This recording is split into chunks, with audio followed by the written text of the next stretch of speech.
Hello students, welcome in electrochemistry class. My self doctor Kalpana Khandelwal. आज हम electrode विभव का नस सिद्धांत डिस्कस करेंगे। इलेक्ट्रोड विभव का नस सिद्धांत।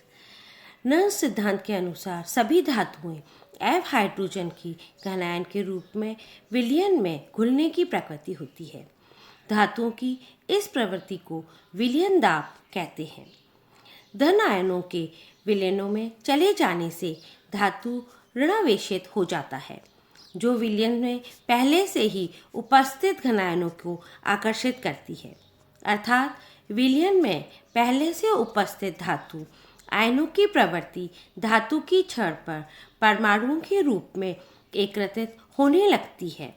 यह प्रवृत्ति विलयन के परासरण दाब P' के बराबर होती है।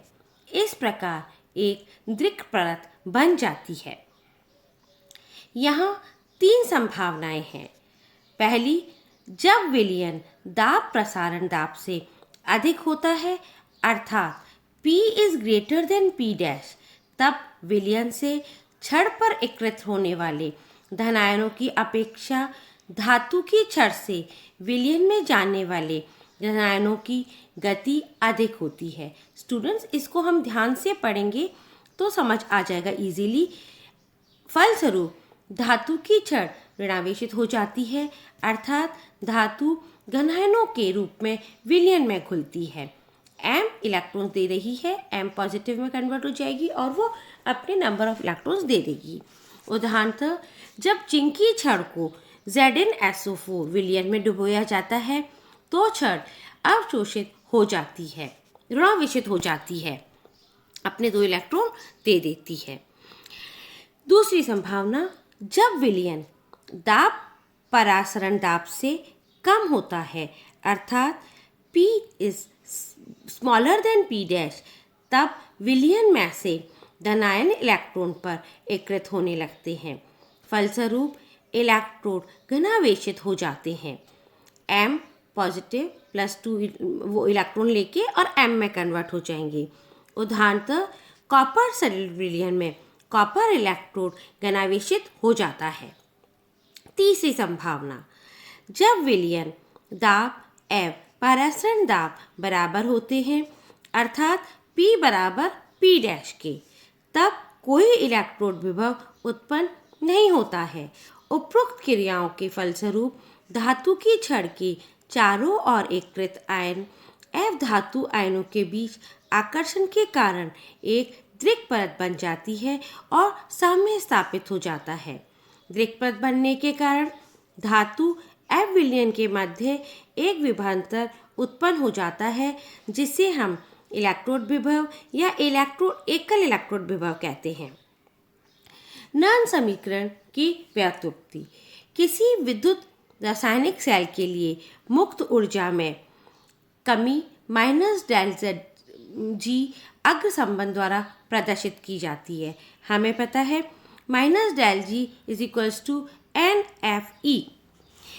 The electrode potential and the EMF of the cell depends upon the nature of electrode, temperature and concentration of the solution. Nernst obtained an equation on thermodynamically basis for the determination of EMF. Let us consider an equation. AA plus BB is converted into equation. We can write this is where A represents the activities of product and reactant. Del G0 is the free energy change in a standard state. When the activities of reactant and product are all unity, we know del G is equals to NFE. यहाँ पे E cell का विद्युत वाहक बल, NF विद्युत की मात्रा Coulomb's में, N सेल अभिक्रिया में भाग लेने वाले इलेक्ट्रॉनों की संख्या, F फैराडे। माना कि किसी उत्क्रमणीय सेल में होने वाली अभिक्रिया को निम्न समीकरण द्वारा प्रदर्शित किया जाता है। यह भी मैंने आपको बताया था। इस रासायनिक क्रिया की मुक्त ऊर्जा में कमी को हम वॉन्ट्रॉफ समतापी द्वारा निम्नलिखित व्यक्त कर सकते हैं। हम इस इक्वेशन को इस तरह से लिख सकते हैं। यहाँ पे हमने यहाँ सब्जेक्ट के माइनस लिया, इसको हम नेक्स्ट उसमें यहाँ एक्टिविटीज़ आ गई प्रोडक्ट की, ये नीचे रिएक्टेंट की, ये इक्वेशन है हमारी। यहाँ पे A B C ये एक्टिविटीज़ है और समीकरण में हमने उसकी जगह डेल जी की जगह क्या लिख दिया, माइनस NFE लिख दिया, तो ये हमारा ये आ गया। चूँकि माइनस ZE ये है तो इसको हमने स्टैंडर्ड में कर दिया।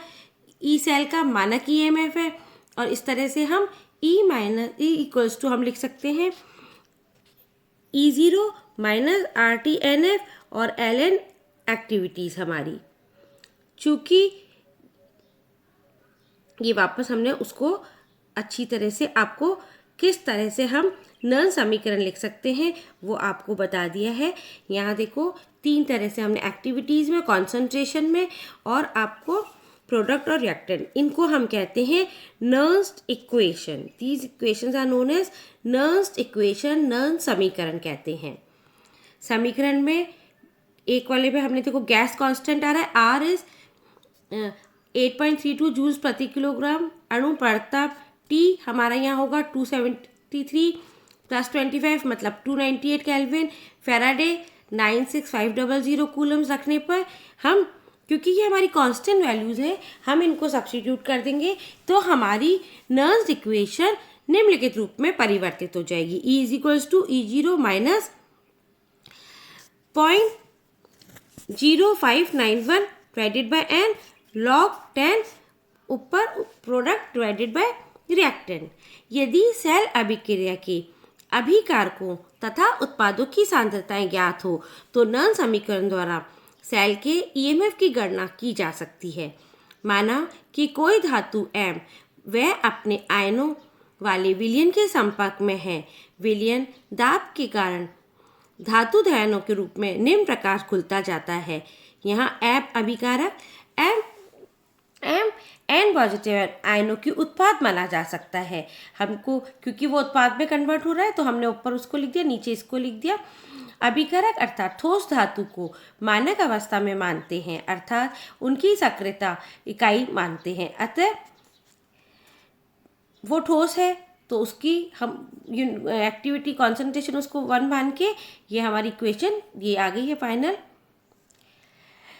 इस समीकरण में धातु धातु आयन इलेक्ट्रोड का विभव ज्ञात किया जा सकता है। यदि विलयन में धातु आयनों का सक्रियता ज्ञात हो तो समीकरण 9 से नर्न समीकरण का जो एक रूप है उसको हम ज्ञात कर सकते हैं। इसी प्रकार किसी अधातु electrode A plus Ne convert into An- के विभव को ऋणायनों की यदि हमें एक्टिविटी पता है तो हम उससे उसका वो ज्ञात कर सकते हैं। मानक अपचयन विलट वोल्ट में आता है इसकी वैल्यू। Thank you.